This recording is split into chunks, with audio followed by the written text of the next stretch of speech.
dan rambut yang semua hasilnya positif mengandung zat amfetamin. Selain Nia Ramadhani dan suaminya, polisi juga menetapkan sopir pribadi mereka sebagai tersangka.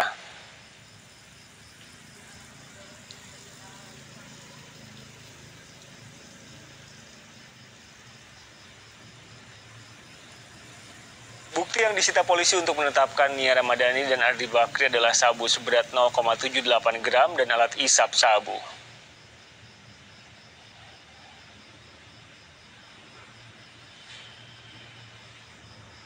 Darah dan juga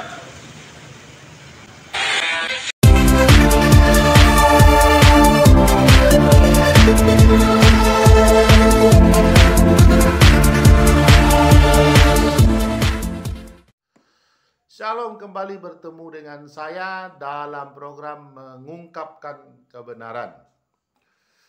Nah, rekan-rekan semua, kali ini kita akan membahas ya dalam program Mengungkap Kebenaran ini bahwa bahagia itu tidak ditentukan oleh seberapa banyak uang yang kita punya, bukan ditentukan oleh karena kita terkenal, bukan ditentukan oleh karena fisik. Ya, seorang yang cantik, ganteng, dan sebagainya. Ya, nah, satu bukti saudara kasih, ya, kita kemarin dikejutkan dengan berita di Kompas TV, E-News, RCTI dan sebagainya. Ini media-media mainstream yang sangat besar penontonnya, saudara kasih Tuhan. Berita yang sangat viral sekali di media sosial juga begitu, saudara. Nah, ini fenomena apa? Mengapa bisa satu pasangan ya yang sudah punya segalanya, punya uang, punya harta, punya jabatan, punya nama yang dihormati, terkenal sekali, impian banyak orang, tapi ternyata mereka menggunakan narkoba. Jawabannya karena mereka ada yang kosong di dalam hati mereka.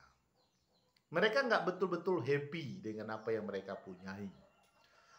Mereka nggak merasa bahagia secara hakikinya.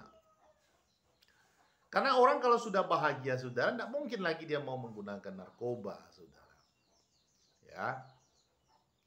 Jadi Alkitab mengatakan, saudara kasih, mengucap syukurlah dalam segala hal. Itu adalah kunci untuk mengalami kebahagiaan. Kalau kita mengucap syukur dalam segala hal, kita mampu, saudara. Itulah adalah orang-orang yang bisa mengalami kebahagiaan. Mau ketika dia mengalami kesesakan, ketika dia mengalami kekurangan, ketika dia mengalami dalam kelimpahan, kalau dia pandai bersyukur, saudara kasih Tuhan, itu kunci sebuah kebahagiaan. Karena kalaupun uangnya sudah banyak, bukan hanya banyak, tapi banyak sekali. Kalau dia tidak bersyukur, artinya dia akan terus merasa kurang dan kurang dan kurang dan kurang dan kurang selalu. Sehingga dia akan selalu diperbudak oleh uangnya, saudara. Pikirannya, hatinya, waktunya dihabiskan cari uang. Dan dia tidak akan mengalami yang namanya bahagia. Tapi kalau dia mau bersyukur, saudara kasih Tuhan, maka dia akan mengalami baik. Bukan berarti bahwa tidak boleh cari uang. Bukan berarti tidak boleh kita menjadi orang yang sangat kaya. Tapi di sini yang perlu ditekankan adalah adanya ucapan syukur. Adanya satu sikap yang dimana kita mampu bersyukur.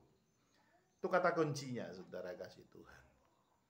Nah, karena itu, mari semua kita belajar untuk mensyukuri segala hal apapun yang telah Tuhan perkenankan ada di dalam kehidupan kita. Kalau kebahagiaan itu ditentukan oleh karena uang, seharusnya orang-orang kaya yang paling bahagia. Kalau kebahagiaan itu ditentukan oleh nama yang sudah mentereng terkenal, maka selebritis adalah orang-orang yang paling berbahagia. Kalau kebahagiaan itu ditentukan oleh rupa, maka orang-orang ganteng dan paling cantik yang paling berbahagia. Tapi faktanya, justru mereka yang punya rupa, mereka yang punya nama, mereka yang punya uang, orang-orang yang seringkali diberitakan di media mainstream menggunakan sabu-sabu, menggunakan ekstasi, menggunakan barang-barang narkotika. Nah, jadi karena itu mari belajar mengucap syukurlah dalam segala hal. Serahkanlah hidupmu kepada Tuhan. Itu pesannya. Tuhan Yesus memberkati kita semua. Dan saya berdoa supaya kita hari ini dimerdekakan dalam satu kebenaran bahwa uang, tahta, nama, dan rupa tidak menjamin seseorang bahagia. Tapi sikap hati yang mau mengucap syukur itu kunci daripada sebuah kebahagiaan. God bless you. Tuhan Yesus memberkati.